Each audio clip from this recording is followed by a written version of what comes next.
I'm not a farmer, but I'm an interested Canadian. I came here in 1953.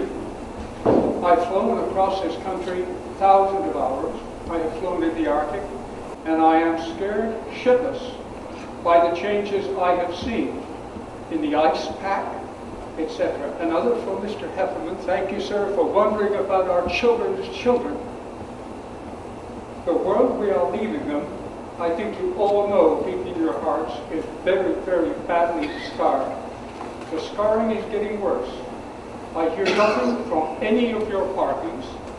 I hear nothing from the Ontario government about climate change. It is here, whether you like it or not, it is killing thousands of people. We've had an experience in this area here where the rain was very, very good sometimes and lousy at other times. And that's what's going to continue. And as I haven't heard a word about that problem, which will make our grandchildren have to worry, I would like to ask you if you have any opinions on it. Thank you. I can go first on that one. Well, the Green Party has made a reputation on standing up for the environment, and we do so continuously. It's a major part of our platform, and it's part of every single plank of our platform. We feel strongly that if a decision or if a policy is not sustainable indefinitely, we need to come up with a new way of doing that particular thing. So, concern for the environment, concern to fight climate change is integral in every aspect of our platform. Obviously, this election has been framed as one about the economy, and that's understandable in times of economic strife. It's people think more short term. If they don't have the money in their pocket to buy their next meal, they're not going to be thinking about their children or their children's children. But rest assured that in every single policy plank in our platform, concern for climate change and for the future of the planet is absolutely integral. As well, I just mentioned the coal plants, but I'm closing them down. But as well, as part of our philosophy, we've talked about making sure that, again, just as in the agricultural policy where we have to lead by example with local food in our institutions, I think our own provincial operations, we need to look at our own provincial buildings, how we do business, to make sure that we're doing everything we can to help fight climate change. I think we need to come to the table with other provinces and work with the federal government. I think this is something, when we look to the future, it's not just what can the Ontario government do, it's what can we do as Canadians working with other provinces and our federal friends. So climate change, it's about sustainability over the long term.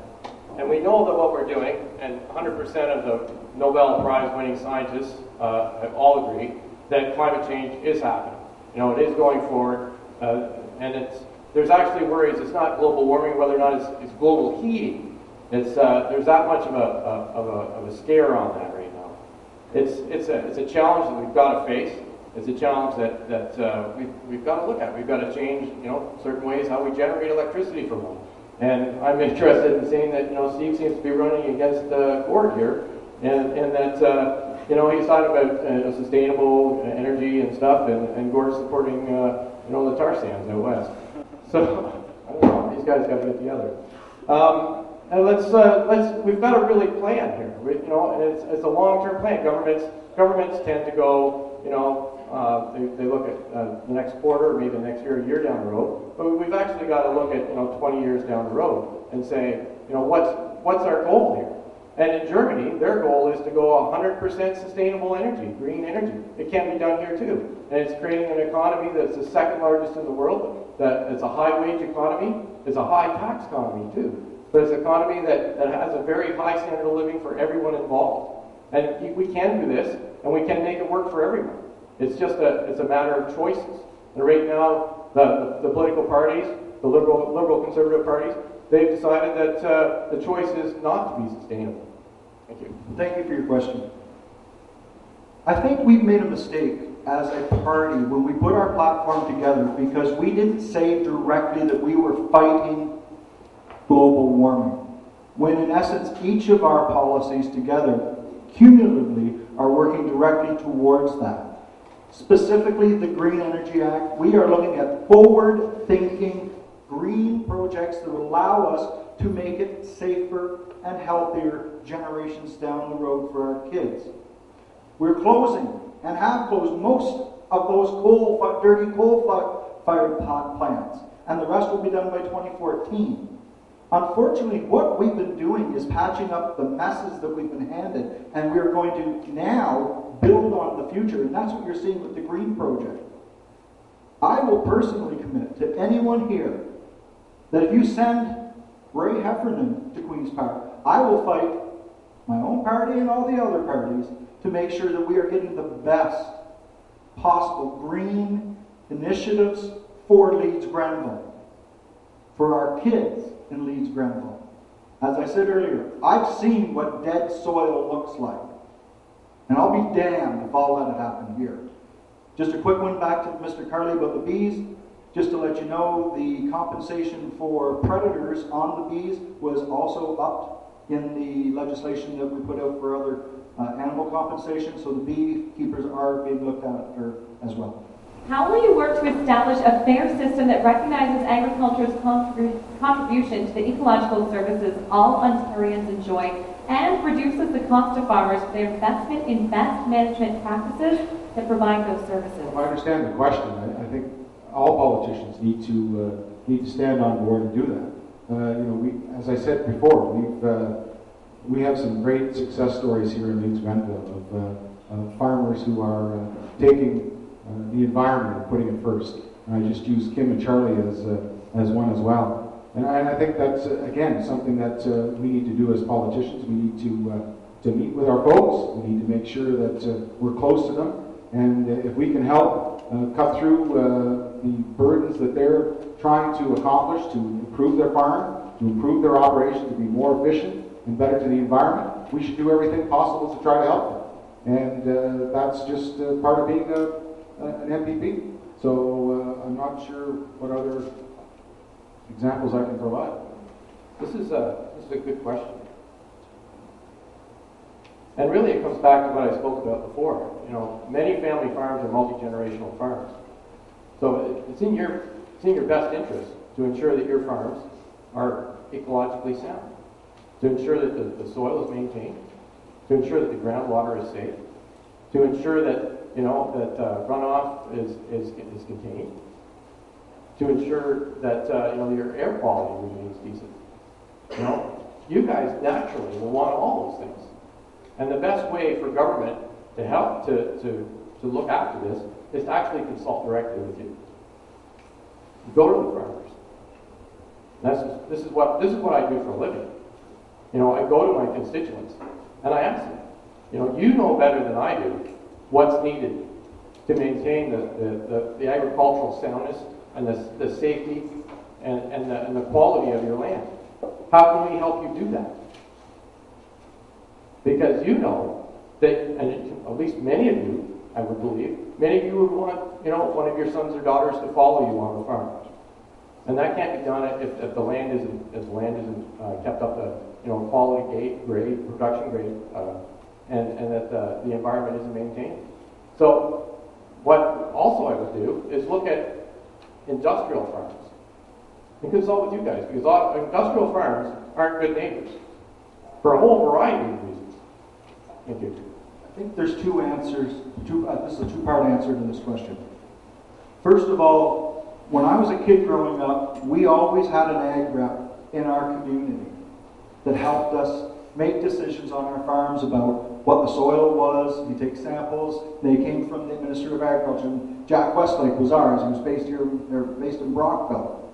Those folks helped a lot, and I think we need to push back on our ministry, on each of the ministries, when whatever government's in power, and say we need more of those local support staff to help us make those decisions. Because as a farmer, we can go to ag school, we can read Eastern Ontario Farmer in every magazine that we can, but we don't know everything. We got to find the resources and make sure that we have them at our hand. Second part is real simple. Send a farmer to Queen's Park. Send me. This is a bit of a general question for me. There's no question that a candidate likes more than when he can actually answer honestly, we're going to give you money. So I talked about it before, the alternative land use strategies. This is a plan that was started in Manitoba. It's hugely popular there. They're doing it across PEI. They started a pilot project in Norfolk County. It's very simple. If you have marginal land and that helps your stewardship of the ecological services, you're going to get a check. It's going to be great. You have wetlands, you have grasslands. These provide habitats. These provide important services like cleaning our groundwater, cleaning our drinking water, cleaning the air we breathe, sequestering carbon. These are useful services that all of Ontarians enjoy. Farmers look after these for us. They deserve to be remunerated. Very simple. If elected, will your party rescind the powers granted to the OSPCA in 2008, which included warrantless entry provisions, which some OSPCA inspectors are abusing? We've all heard the horror stories. We've all seen pictures of farm yards with virtually abandoned cattle or horses up to their fetlocks and manure and stuff. And those kinds of stories shock the public. They don't do anybody any good, but they shock the public. They sell newspapers. And I think what's happened is because of those shocked pictures, there's been an overreaction. I think part of that overreaction is you're having people show up who really don't know farm management practices. They really don't know about livestock. Any farmer worth his salt is not going to abuse his animals. He's just not. I mean, that's his livelihood. So for some of these people come on here, it's a quite a bit different use for a farm animal than it is for a cat, or a dog as a pet, and I think that this entire issue has to be reviewed and revised, and it's a good question, and it's something that I would look into, and change.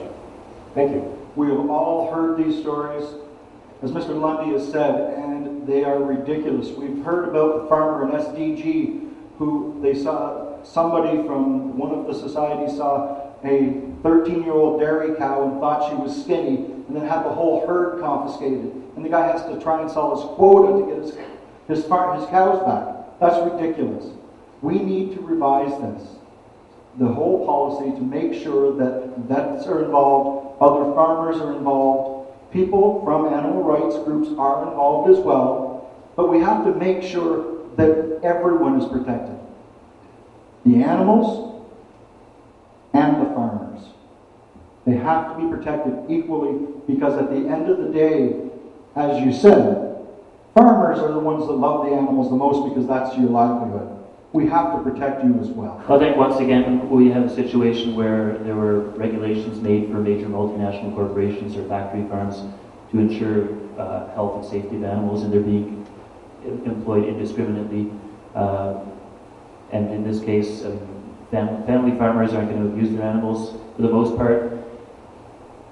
And it's a matter of should you give up all of your privacy rights just because you own a farm and you have animals on your farm? No, we have laws in this country that. Sorry, was I not answering the question? Oh, okay. we have laws in this country about probable cause, and if there is, you have to present cause or some sort of evidence that there's wrongdoing, and then you get a search warrant, and then you can enter the property, and then you can examine them. Just because somebody owns animals doesn't mean that people should be able to bypass all those regulations.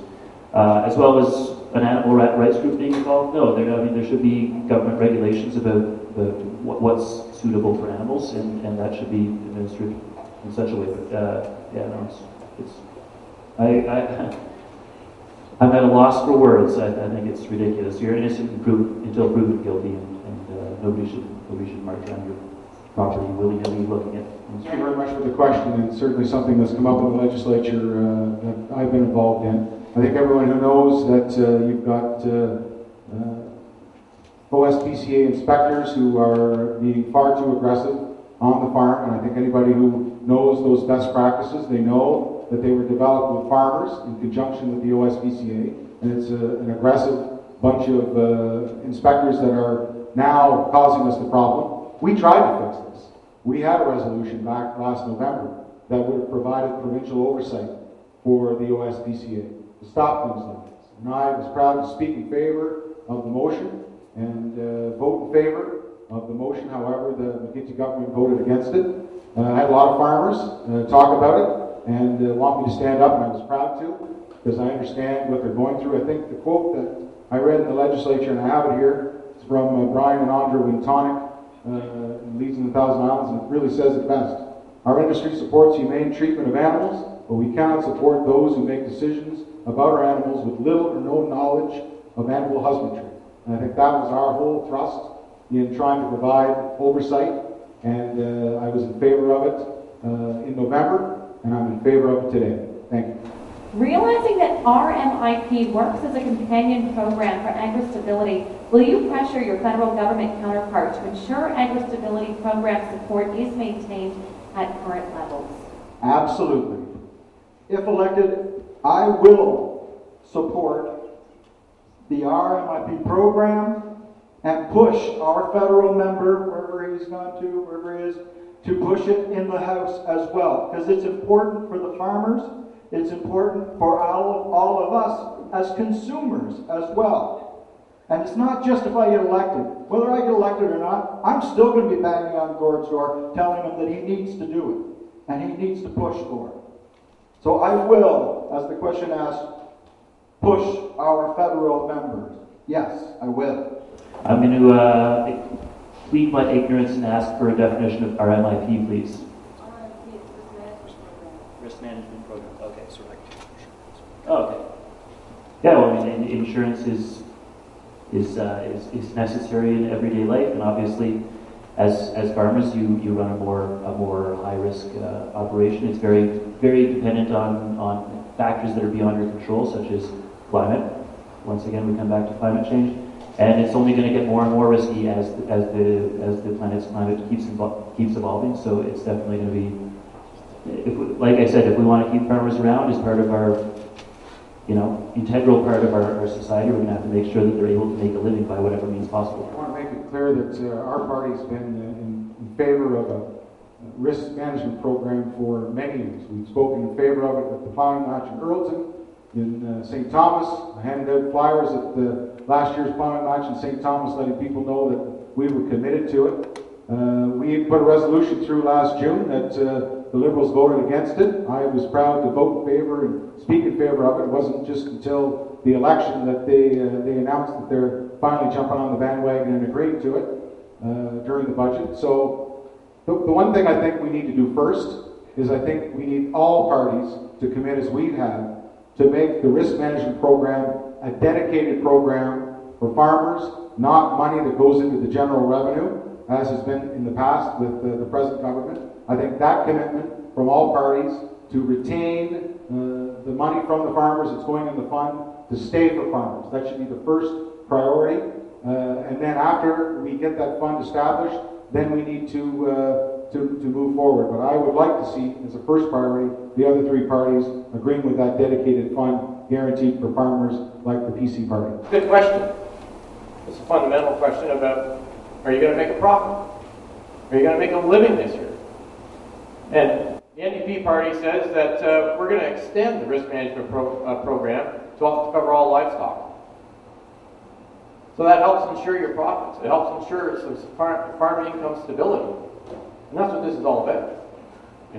And that's what we will do. That's what I'll deliver on. We'll work to ensure that you have the ability to actually be able to plan a year in advance to say, hey, you know what? If I bring these pigs on now, or the chickens, or start raising X number of beef cattle, am I going to be able to see in 6 months or 12 months or down the road that I'll actually make a profit out of it? And that's what this is about. To allow you guys to make some plans to provide some stability, and that's absolutely what you need. So work for it. Next question is under general farming. What impact do you feel TILMA, the Trade Investment Labor Mobility Act, has had on local agriculture? Once again, that's beyond my knowledge of specifics of farming. What is the trade investment? About priorities of what farmers have told me has been the top priority for them. I've met with farm groups since the day I was elected, and this priority hasn't been on their list. Their list has been the business risk management program. It's been supporting innovation. in trying to grow innovation and supporting local food and putting local food first. We meet regularly with the OFA about the priorities, and the Labour Mobility Act hasn't been one of their priorities. I've talked to many farmers, and it hasn't been on their radar screen. What I've heard, business risk management was the #1 issue that I was told right from the day I got elected that we needed to deliver on that. I think it absolutely is a priority for farmers, because for farmers the priority is to actually make a living, is to support your family. And Tilma, Bill 175, passed by the Liberals, supported by the Conservatives federally, is directly, completely pushes the door completely wide open for AIT. And that's what was written about in the flyers that we got from the Dairy Association here in Leeds, Grenville. These guys are prying the door open, and they're going to force you. They're going to force you to take away your marketing boards, for one. That's one of your key ways to make money. It's going to take away your opportunity to work together. And it's going to force you to compete with factory farms. You can't compete with a factory farm when a corporation who's vertically integrated and who's going to get a major tax break from both of the fellows sitting on either side of it, when they can actually run a factory farm at a loss just to put you out of business. They can bring in a hog production facility and will just absolutely dwarf what you have. And they can sell at a loss because they can make the money up downstream. So Tilma ensures that the AIT can be applied directly to your farmers. And that's a loser for you guys. And that needs to be addressed. And Bill 175 that the Liberals passed and that the Conservatives support is a direct attack on your income. Thank you. As I talk to farmers all around Leeds, Grenville, this issue has not came up once. So this is the first time I've heard about it. I would gladly, after this is over, sit down with whoever wrote the question, one-on-one, have them explain everything to me so that I can actually make an intelligent answer about what and the effects are. Because I don't answer questions I don't have all the research on. You wouldn't want that. It would just be a waste of all of our time. So please, whoever wrote the question, see me after this, and we'll sit down and I will get the right answers for you to make sure that you're taken care of. And just to be clear, when we voted down the bill in the House regarding the risk management program, it was because the feds tried to bring in all new rules, that didn't match the program that was put together by the province and the Ontario Cattlemen's Association. When you come to the table with a different set of cards to play, it isn't right, so it gets shut down until there's a new everything even on the table.